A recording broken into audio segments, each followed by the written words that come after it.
The Prime Minister has been full of contradictions over this whole tariff ordeal, Mr. Speaker. He blames U.S. tariffs for shrinking the economy and job losses, but he also says Canada is getting a great deal with the U.S. on tariffs. But since the Prime Minister took office, the deficit has doubled. Canada has the fastest shrinking G7 economy with the second highest unemployment rate.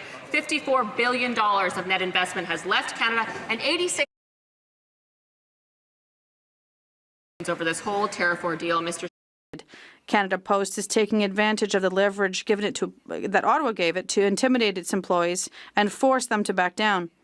The minister keeps saying that both sides must negotiate, but by getting involved in this conflict, he has poisoned the discussions. Does he realize that it's his fault today if no one's receiving their mail today? The Honourable Minister. Thank you very much, Mr. Speaker. For us, Canada Post is a vital, essential institution that is part of our fabric that needs to be saved. Growing regions around the world. Mr. Speaker, we are laser focused in building Canada strong. The honourable member for Kildonan St. Paul. The Prime Minister has been full of contradictions over this whole tariff ordeal, Mr. Speaker. He blames U.S. tariffs for shrinking the economy and job losses, but he also says Canada is getting a great deal with the U.S. on tariffs. But since the Prime Minister took office, the deficit has doubled. Canada has the fastest shrinking G7 economy with the second highest unemployment rate. $54 billion of net investment has left Canada, and 86,000 Canadians have lost their jobs. So when is the Prime Minister going to start delivering on his rhetoric? When are we going to get results, Mr. Speaker? The Honourable Minister of Artificial Intelligence and Digital Innovation. Mr. Speaker, the Prime Minister gave 22 million Canadians a tax cut for families to put more money in their pocket. The Prime Minister is right now has a team negotiating with the United States to make sure that we protect Canada's position as the best country in the world with the lowest tariff rates. We are building the economy of the future together. I know the honourable member will support that.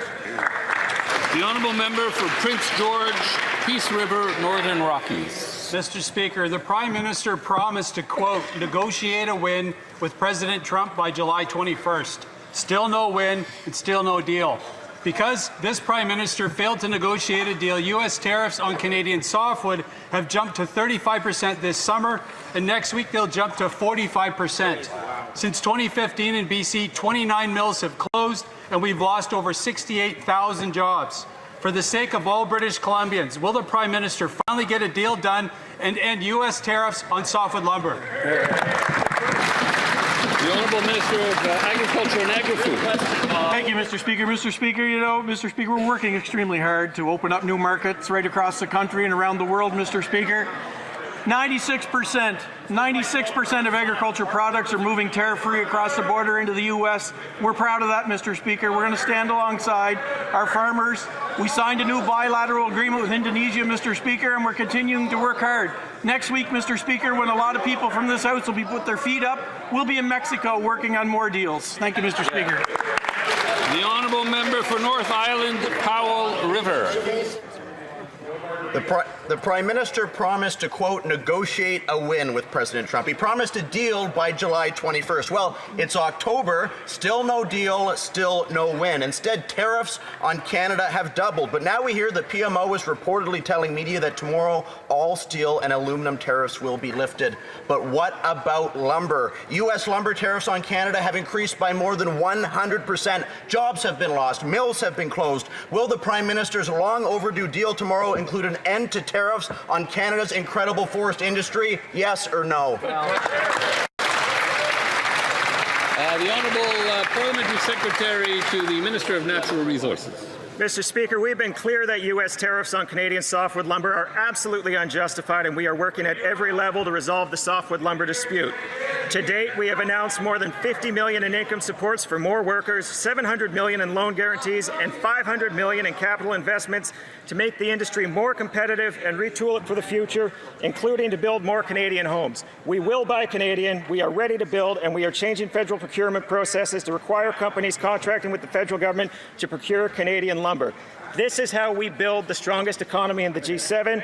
That is how we win a trade war, one we did not ask for, but one we will not back down for. The honourable member for North Island Powell River. I guess that's a no, Mr. Speaker. You know, the Prime Minister promised elbows up during the last election, said so far on Vancouver Island, all we've had are job losses, mill closures, and higher prices for virtually every good in our society. $54 billion has fled the country. 86,000 people have lost their jobs, and the entire coastal forest industry right now is on the brink of total collapse. Will the Prime Minister demand the lifting of tariffs on Canadian lumber and any trade deal with the United States, or is he preparing to throw our forestry workers and incredible forestry communities under the bus? The Honourable Parliamentary Secretary to the Minister of Natural Resources. Mr. Speaker, we will always be there for forest workers, and that's why we have invested so heavily in them and will continue to do so. This trade war came to our shores, but we are going to finish it by being strong supporters of industry, strong supporters of Canadian workers, and making sure we get the job done. Hear, hear. The Honourable Member for Carleton. Monsieur le Président, les Canadiens. Mr. Speaker, Canadians throughout the country, including those in my riding of Carleton, are watching the generational investment made by our government in the Canadian Armed Forces.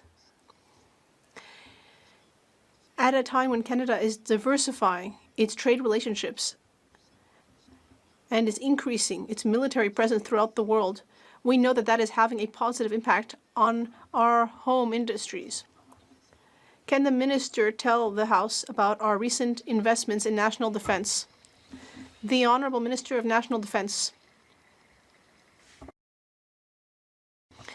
I'd like to congratulate my colleague, Mr. Speaker. Indeed, we are acting quickly to meet the needs of our Canadian Armed Forces. Last week, we announced the creation of the new Defence Investment Agency in order to speed up defence procurement, and today we are debating Bill C-11, which seeks to modernize the military justice system in order to better support our armed forces. Mr. Speaker, this is an extremely serious matter, and on this side of the House, we are taking rapid action. The Honourable Member for Oxford. The Liberal bail has allowed repeat violent offenders to terrorize our communities. And despite promising decisive action, the Prime Minister continues to keep his Liberal bail in place, causing more chaos on our streets. Our Jail Not Bail Act has the support of police chiefs, unions, victim advocacy groups, survivors, and their loved ones. And MPs will vote today to fast-track that bill in this chamber, and Canadians are watching. So what will it take? How many lives have to be lost before this Prime Minister puts aside his partisanship and scraps Liberal bail? The Honourable Secretary of State for Combating Crime. Mr. Speaker, we completely agree that violent and repeat offenders should not be released back into our communities on bail. While we appreciate the opposition's attempt with their motion, it's a bit weak, Mr. Speaker. It misses the mark on key changes that need to be implemented and in order to keep a wide array of criminals behind bars. Mr. Speaker, we'll be introducing comprehensive bail and sentencing reforms that have been created in consultation with law enforcement, Crown lawyers, and provincial and territorial governments. Mr. Speaker, our bill that's coming up is a tough on-crime bill. The Honourable Member for Oxford. Speaker, the Liberals keep telling Canadians to be patient. Say that to the families of the loved ones that have lost their children, their grandchildren on the streets of Canada. Every day the Liberals delay, 1,600 more violent crimes happen in our country. The Woodstock TD robbery, suspect was out on bail. The murder of Constable Perchella, the suspect was out on bail. The murder of Tory Dunn, the offender was out on bail. Enough is enough. It's time to scrap Liberal bail. So if the Prime Minister won't scrap Liberal bail, well, at least do the decent thing. Show some compassion and get out of the way. Yeah! The Honourable Secretary of State for Combating Crime. Mr. Speaker, like I said, violent and repeat offenders should not be released on bail. Hear, hear. We agree with this. That is why we're bringing forward comprehensive bail reform. We want to get it right, Mr. Speaker. We don't want to pass something that is weak and lets violent offenders back out onto our streets. Hear, hear. The Honourable Member for Brantford, Brant South, Six Nations. Liberal bail laws have unleashed a bloodbath of violent crime across this country. Yep. C-75, the catch and release Liberal bail law, is the problem. Yep. The Prime Minister has kept Liberal bail in place, causing more bloodshed over his last 6 months. Conservatives listened to police and to victims and drafted a bill to end Liberal bail and restore safe streets. The vote is today. Victims and frontline officers are watching this government. Will the Prime Minister stop protecting criminals, put politics aside, and vote to scrap the Liberal bail? Hear, hear. The Honourable Minister of Justice. Mr. Speaker, listening to the member's question, it's clear there are several deficiencies with the approach that he's put forward.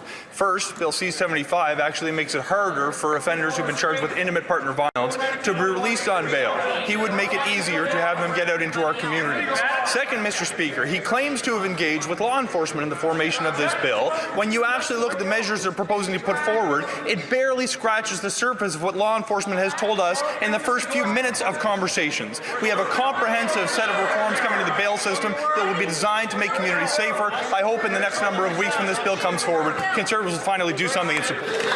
The Honourable Member for Brantford, Brant South, Six Nations. Let's look at some examples of government in action. In Vancouver, police had to arrest the same 40 offenders 6,000 times in 1 year. In Peel, police arrested 18 suspects for home invasions and carjackings. Half are already released on bail. In Saskatchewan, Miles Sanderson was out on release after 59 convictions when he murdered 11 people. Premiers, police chiefs, mayors, victim groups, all begging this government for action. If the Prime Minister refuses to vote to scrap the Liberal bail, will he get out of the way so Conservatives can do it themselves? Good question. The Honourable Minister of Justice.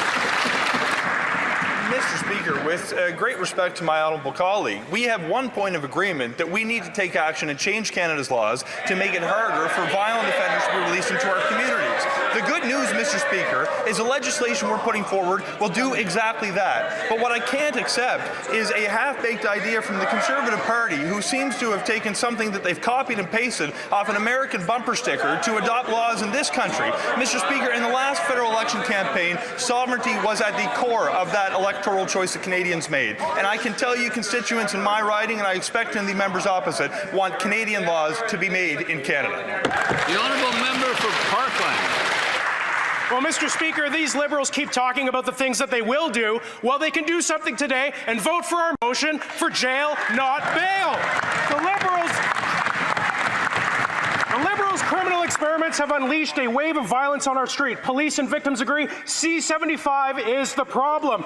This Prime Minister talks tough on crime, but he's had 6 months and he's done nothing. Conservatives are listening, and that's why we put our jail, not bail, up for vote today. This country is watching this vote. When will the Liberals finally get on board and stop giving the criminals a free pass? The Honourable Minister of Public Safety. Mr. Speaker, if the party opposite wants to be serious on crime, they need to support legislation that's in front of the House that will advance criminal justice reform, Mr. Speaker. We have C2 that is before the House, Mr. Speaker, in which the opposition is unwilling to support. This is a measure that was asked by law enforcement. It will strengthen our border. It will make sure that our country is safer, Mr. Speaker. There's no doublespeak here, because at this point, on this side of the aisle, Mr. Speaker, we will bring forward bail reform, and we will ensure that it's safe, and it will ensure that it's charter compliant. Honourable Member for Parkland. Mr. Speaker, I can't believe my ears. That minister just said that we need to support legislation before this House. They have yet to put forward a bail reform bill. And we put forward a bill today. It's time for them to support it. Sadly, there are too many countless examples of the deadly failures of these Liberals' criminal experiments.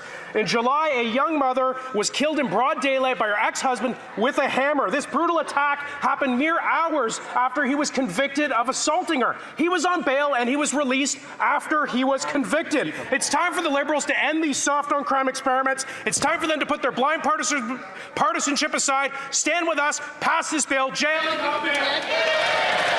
Honourable Minister of Public Safety. Mr. Speaker, we have legislation in front of this House, government legislation, C2, that the party opposite could support and pass. This is very important items that the law enforcement has asked, Mr. Speaker. Throughout this summer, I had the opportunity to meet with police chiefs, police associations, others in law enforcement who have asked for very important tools so that they could do their job better. They could make sure that criminals are off their street, Mr. Speaker. So if the party opposite is serious about criminal justice reform, it will start by supporting the C2. The honourable member for Edmonton-Griesbach. Mr. Speaker, Liberal bail has caused a bloodbath of crime in communities nationwide. The culprit is Bill C-75, the catch and release Liberal bail law. The Prime Minister has kept that awful law in place over his last 6 months in power.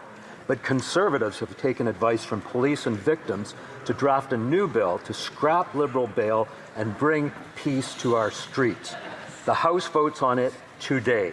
Victims and police are watching. So will the Prime Minister put partisanship aside and vote to scrap Liberal bail? The Honourable Secretary of State for Combating Crime. Mr. Speaker, we spent this summer consulting with experts across this country to come up with a comprehensive plan to address criminality in our country, Mr. Speaker. Quite frankly, their bill is weak, and our bill will address everything that is in their bill and much more. It'll keep a whole wide array of criminals behind bars, Mr. Speaker, but we have C2 in front of this House right now, too, and C2 addresses many cases such as murder, extortion, child exploitation, and sextortion, Mr. Speaker. Many of our vulnerable children have committed suicide in this country, Mr. Speaker, and the Conservatives, I asked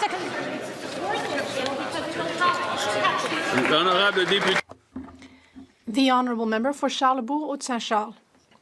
Mr. Speaker, I'm not sure if you're familiar with Gaby Renault.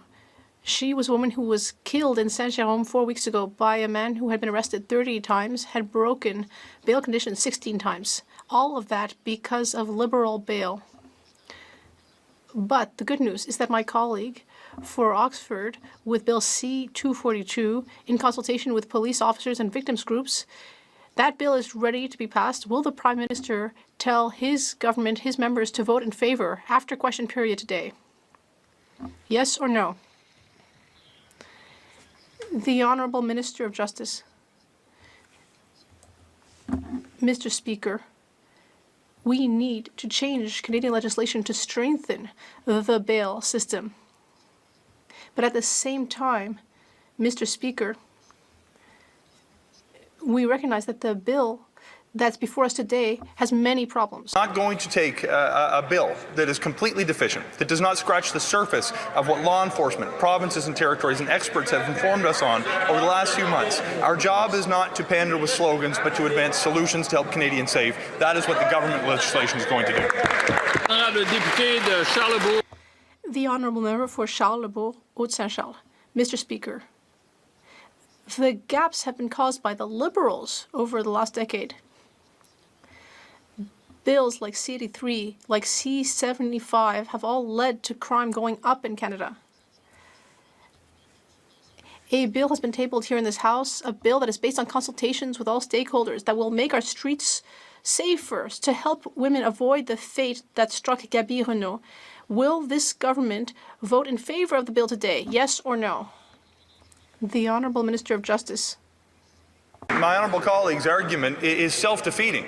He suggests that one of the laws to blame when it comes to bail should be repealed, when in fact that would make it easier for someone charged with intimate partner violence to be released on bail. If you're going to be critical of a piece of legislation on the floor of the House of Commons, it is a good idea to read it first. Mr. Speaker, we have spent months engaging with law enforcement, with provincial and territorial counterparts, with constitutional experts, with those who advocate on behalf of victims to ensure that we are moving forward with policies that are actually going to keep Canada safe. People want solutions, not slogans, and that's what we'll deliver. The Honourable Member for Honoré-Mercier. Mr. Speaker, too many women face obstacles when they try to access sexual and reproductive health services, whether it be because of lack of information, because of a discrimination or geographical isolation. We need to make more of an effort to develop resources, increase awareness, and provide logistical support. Can the Minister of Health tell us what the government is doing to increase the availability and accessibility of sexual and reproductive health information and services? The Honourable Minister of Health. Mr. Speaker, I'd like to thank the member for his question. Everyone deserves to be able to have access to sexual and reproductive health services, regardless of when or of where they live.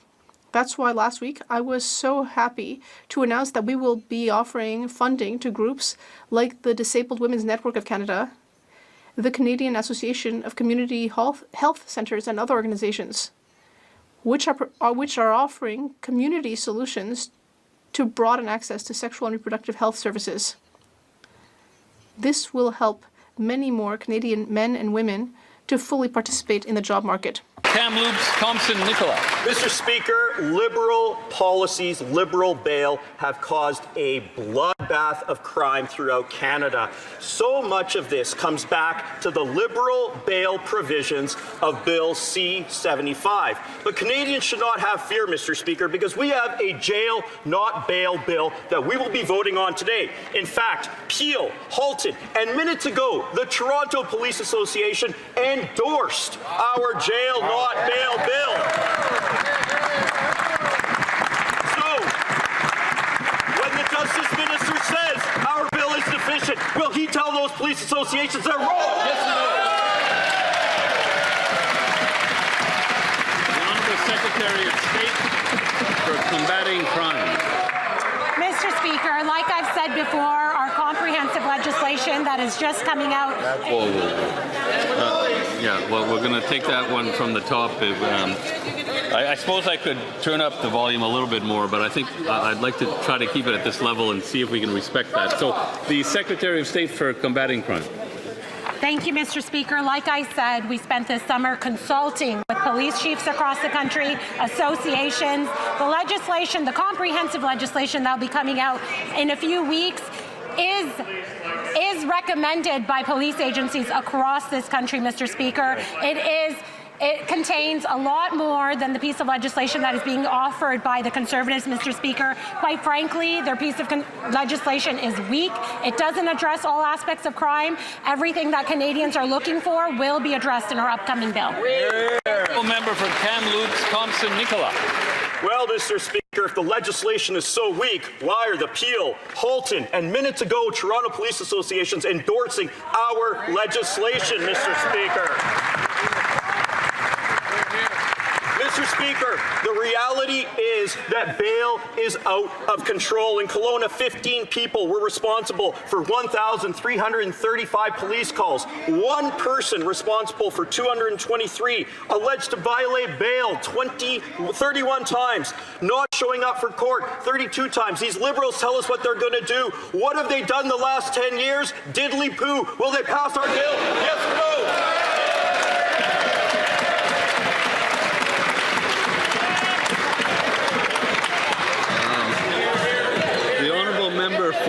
The Honourable Secretary of State for Combating Crime.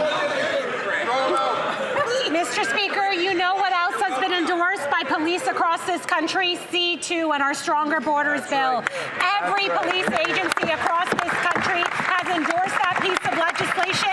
Do you know, Mr. Speaker, Canada is the only country amongst the G7 and our Five Eyes that does not have a lawful access legislation. Mr. Speaker, this is so important in order to protect our children that are being exploited online, Mr. Speaker. Will the Conservatives stop being concerned about the privacy of criminals?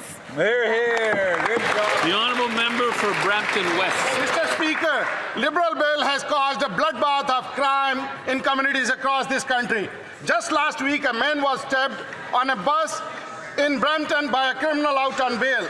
Over his last 6 months in power, the Prime Minister has kept Liberal Bill C-75 in place, causing more bloodshed. Conservatives have taken police and victims' advice to draft a bill that will scrap Liberal Bill and bring peace on our streets.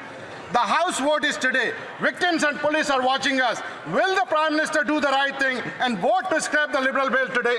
The Honourable Secretary of State for Combating Crime. Mr. Speaker, like I've already said, our bill is comprehensive and is much stronger than the Conservative bill. I believe the Conservatives will be happy to see it in the coming days. It addresses all their issues and much, much more. Mr. Speaker, we have been a tough on crime government since we've taken office. Mr. Speaker, our top priority has has been to address these issues with C2, with listing the Bishnoi Gang as a terrorist organization, Mr. Speaker. We've been able to crack down on criminals across this country, and I want to thank law enforcement for all of the arrests they've been making and the many, many sentences. The honourable member for Sackville, Bedford, Preston. Thank you, Mr. Speaker. Mr. Speaker, all members of the House agree on the need to keep our communities and streets safe. A key part of that commitment is freeing Canadians from the scourge of gun violence, an issue our government is committed to addressing. To that end, can the Minister for Public Safety explain how this critical work is being advanced through the assault-style firearm compensation program? Thank you. The Honourable Minister of Public Safety. Mr. Speaker, let me thank the member for Sackville, Bedford, Preston for his very important question. I was pleased to say, Mr. Speaker, last Monday on October the 1st, the pilot program. I mean, there's a lot of noise coming from one of the corners around here. I won't name which corner. Okay. The Honourable Minister from the top. You're being recorded. Thank you, Mr. Speaker. Let me thank the honourable member for Sackville, Bedford, Preston for this very important question. And let me advise him that on October the 1st, we launched the firearm compensation program in Cape Breton, Mr. Speaker. Already we have people signing up, Mr. Speaker, who are registering and ensuring that they're eligible for the compensation. We look forward to the expansion of this program across Canada. In addition, we're working to secure the border, including Bill C2, $1.3 billion investments at our border. We will have comprehensive bail as well as other reforms coming forward, Mr. Speaker. We will keep Canadian. The honourable member for Chicoutimi-Le-Fjord. Mr. Speaker, the aluminum sector in the Saguenay is suffering, especially since this new Liberal Prime Minister has been in power. Tomorrow he'll be meeting President Trump. When he was trying to get elected, the Prime Minister told Canadians that he was the man of the hour and that he would negotiate with the Americans. But today the tariffs have doubled. Will the Prime Minister finally keep his promise of negotiating a good agreement that gets rid of these tariffs? The Honourable Minister of Finance. Mr. Speaker, I'd like to thank my colleague for this excellent question. He knows that we have always invested in the aluminum sector. The aluminum sector is an extremely important strategic sector, just like steel, forestry, and the auto sector. We've even met to talk about it, so he knows that on this side of the House, we will always be here to support the workers in our aluminum sector and the entire sector, in fact, and we will always stand up for Canada's interests. Honourable member for Courtenay Alberni. Mr. Speaker, coastal First Nations oppose crude oil projects through their territories and strongly support the tanker moratorium protecting British Columbia's Great Bear Rainforest. They have built a sustainable economy that creates jobs, supports communities, and safeguards globally significant ecosystems. Premier Smith's pipeline push ignores their Indigenous rights. When introducing Bill C-5, the Prime Minister pledged no province or Indigenous group would be forced into unwanted projects. Will this government uphold that promise? The Honourable Minister of the Environment and Climate Change. Mr. Speaker, the Build Canada Act has very strong provisions in it to make sure there's Indigenous consultation. And it also has strong provisions to make sure that what we're doing is building a strong Canada for the future. We will leave it that the Premier from British Columbia and the Premier from Alberta can have those conversations as to the path forward, but we will be making sure that we are building a strong Canada for the future. You're here. And that concludes question period for today.